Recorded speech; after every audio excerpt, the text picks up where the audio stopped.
2016 Quick Forest Rally, the opening round of the West Australian Rally Championship, and what an event. Plenty of close-fought competition, excitement, drama and action. A strong field of 32 crews lining up for the season starter and their opportunity to also check their pace against the East Coast crews here contesting round one of the Kumho Tire Australian Rally Championship. The traditional Friday night trade hire super stage to open proceedings. Truck Wholesale's John O'Dowd, one of the crews with plenty of off-season work put into his WRX. Yeah, look, the car's very, very strong. Yeah, it's got the sequential gearbox in it this year, so I'm just getting used to that. I'm happy with it, and it's going good. So yeah, looking forward to a good year. We're just going to go out there and do what we do and see what happens. But there's a good bunch of drivers, good cars this year, so it's going to be good. Another of the front runners, Doug Tostovan, has also been busy with off-season changes to his mount. Unfortunately, those slight issues on the first run of the night stages.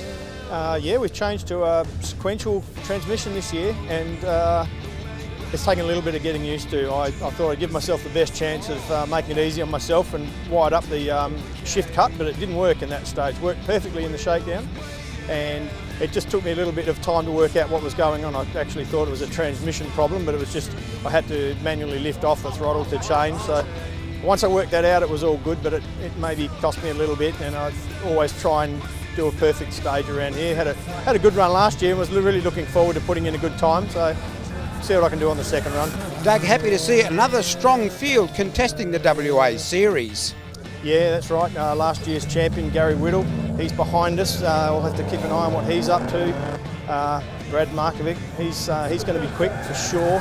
Dylan King, he's another one to keep an eye on. Sean Keating could surprise everyone. I think he will actually surprise a lot of people with his pace. Yeah, it'll be great. Doug would indeed tidy up his second run and grab third spot after the night stages. Brad Markovic, 2 clean sprints netting him second. Sean Keating showing the way with the first and second quickest to take the night section, albeit by 0.3 of a second.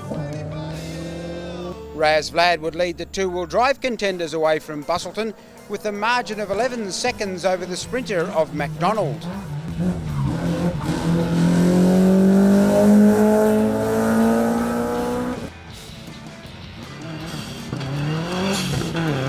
Next to perfect rally conditions for day one on the gravel, low dust and mid-temperatures resulting in full-on attacks from the crews.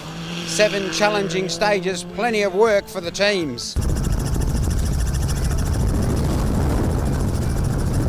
This event has a big reputation as being very tough, and it lived up to that almost straight away. After setting quickest time on the first test by 4 seconds, disaster struck the Markovic-McNeil pairing. Midway through the second stage of the day, their WRX burst into flames. Damage to the exhaust in the first stage is the suspected cause. Fortunately, the crew not seriously hurt, although driver Brad was treated for minor burns. The car, well, these pictures tell the story.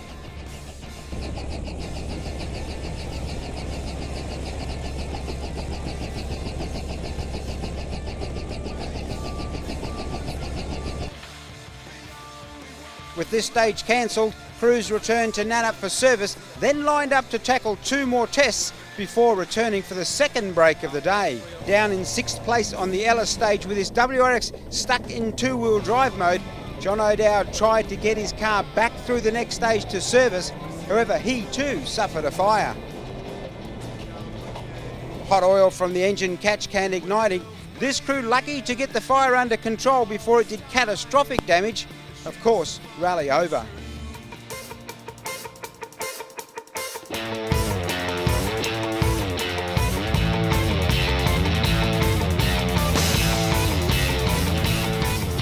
Doug Tostovan, another with issues. His Heat 1 done in Ellis. The WRX jammed between gears in his new sequential transmission.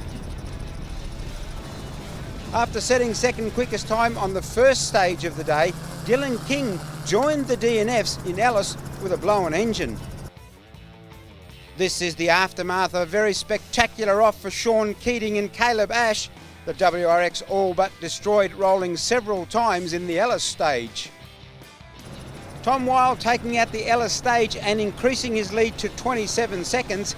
However, a drive shaft failure on the next test cost him and co-driver Clements a heap of time and dropped them back to 5th. Unfortunately, more issues with a timing problem resulted in a 10-minute penalty applied to their time, ending their chances of a good day one result. Keeping out of trouble and benefiting from his good speed on the 2 night stages on Friday, Steve Oxley found himself in the lead of the event at the second service, 10 seconds up on Mike Young. Young putting in some good times, including an equal fastest with Oxley on the second stage Healthways. Craig Wimbridge and current WA Rally champion Whittle joined the top 2 with good efforts. In fact, the first 4 crews now split by just 15 seconds.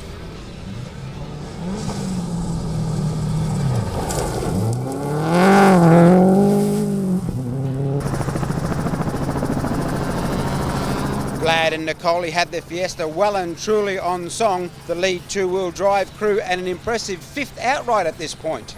The 36 car of Joss also very well placed, 2nd 2-wheel drive and 8th placed outright. He and Shane Harmer having their own mini battle, the latter just 16 seconds back.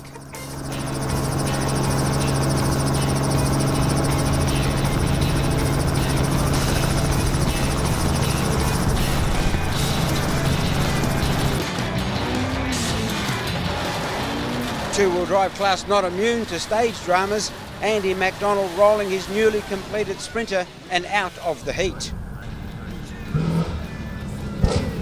In the Clubman race, Douglas shook off a slow start with a big push on the last stage before the service, grabbing back a heap of time and leading the field by 6 seconds. Back out onto the stages for the final 4 runs. Young and Oxley again equal time to the second on this first stage out. Young then stepped it up and grabbed a big margin on the long Ferndale repeat, and with the short spectator stages to run, took out the heat. A great bonus considering this is just to be a shakedown run for his up-and-coming Asian Pacific drive. Yeah, it's quite surprising to win the first round of the WA Championship. I suppose this weekend for me was about sort of dusting off the cobwebs ahead of next week, obviously with the APRC come first round. So it was good to sort of get a good clean start and sort of get my head around the car. I've never driven on gravel before, but I was happy to make it to the end. You know, there seemed to be a lot of cars off and having trouble, but the roads aren't really your friends here. A great drive to second outright for the Oxley-Wood combo. Clean and quick over the day stages, their STI up to the task. Whittle another on the charge. His stage times rewarded him with 3rd outright for the heat and of course valuable championship points. Worthy mentions that of Wimbridge and Steele, their day one efforts putting them in the fight with 4th and 5th respectively.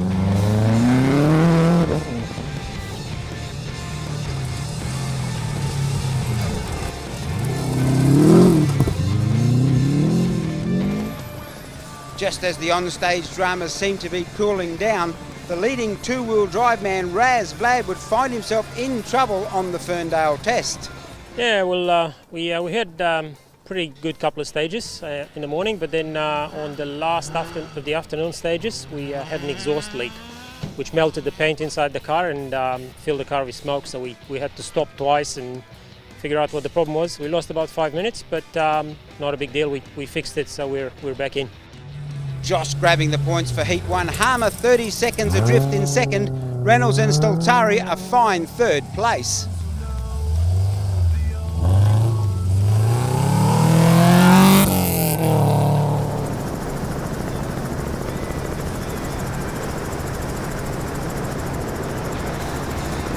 The Clubman battle went into overdrive across the afternoon stages.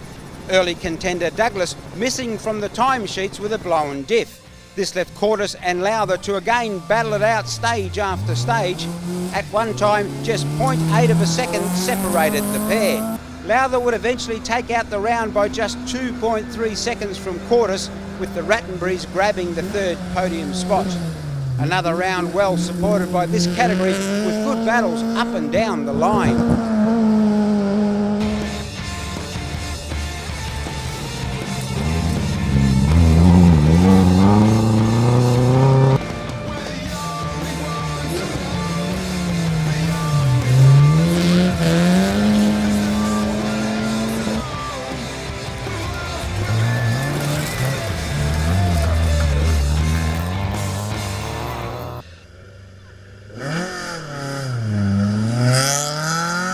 quick blast on the trade hire Busselton stage on Saturday night, this stage to count as the opening section for Heat 2.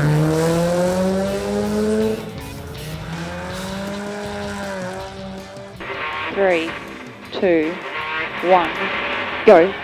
Right 5 uphill, long. 9 tough stages awaited the teams for Heat 2 of the Quick Forest Rally. The weather conditions very good with low dust and cool temperatures. After a mammoth effort in service on Saturday night, King repaired the blown engine in his WRX and took to the gravel with good early pace. He would return to service after the first 2 stages with a 9.8 second lead. Wild second, another with very good morning speed, clean and neat to start the day.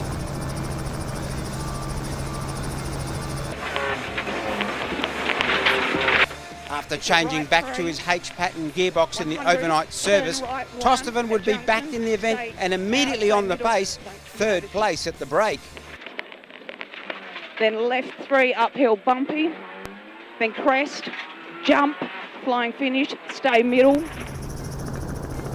In 2-wheel drive, Raz Vlad would have to settle for 2nd place even after setting fastest on both opening gravel sections. He would be making up time, almost a minute lost on the Saturday night stage due to a steering rack issue.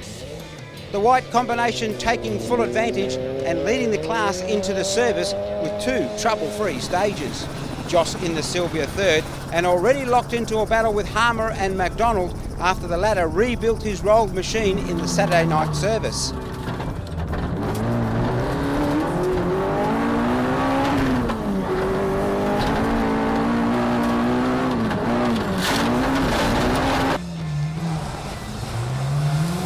Further 3 stages before the next service and King would begin to suffer with power loss in his hastily rebuilt engine. Although winning the opening stage out of service, he would have to settle for 2nd place at the next break. Wild and Clements well on the pace and grabbing the lead spot. 8 seconds up on the field now, their maximum prepared STI not missing a beat. 300 crest. 30, turn right 3, look for braking tree.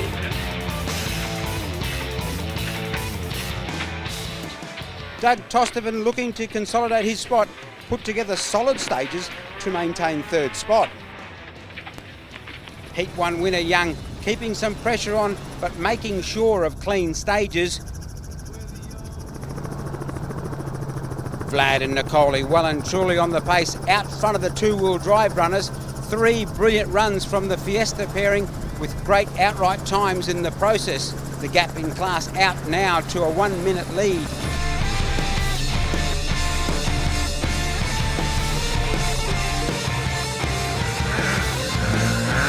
Three final stages to finish the heat and still plenty of work to be done by the teams. Wild and Clements would continue the speed out front and at day's end would finish with a 24-second margin. King and Hayes worked well throughout the heat to salvage some very valuable points for 2nd on Sunday. Tostovan another in points collecting mode, doing enough to hold out the hard charging Young to bag the points for 3rd for day 2. A brilliant effort for the Young Tunstall pairing. The combination of the win on Heat 1 and 4th for this day meant taking the round win for the West Australian Rally Championship. This is a great result in a borrowed car. Wild and Clements pushing hard on day 2, making up for their issues on Saturday.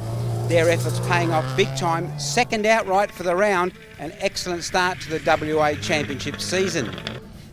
Another with a very good weekend's work, Mick Steele taking the points for 5th on Heat 2 and in the process slipping into 3rd place outright for the opener of the state title. Consistency paying off big time for the Lorkowitz-McNaughton pairing. Clean and tidy all weekend, 4th place for the round, an outstanding result. Dylan King and Stephen Oxley finishing the 2 days in equal 5th place for the round.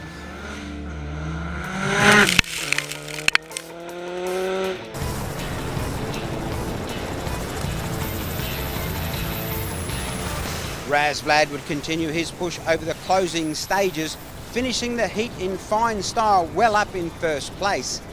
This effort, however, not enough to take the round win after his problems of day one. That said, good state points and well fought out. Second for the day, Joss in the Sylvia would amass enough points to take out the round. This is a very good 2 days' work and well deserved. Andy McDonald would put together a clean, quick day two to take third for the heat. He would trade times with Shane Harmer, who finished just behind in fourth, with the added bonus of his combined heat scores resulting in third outright for the round and valuable state championship points.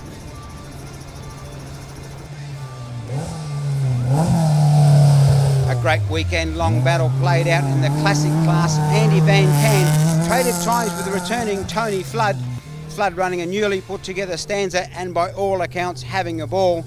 Andy taking the round with another fault-free run in his reliable Corolla.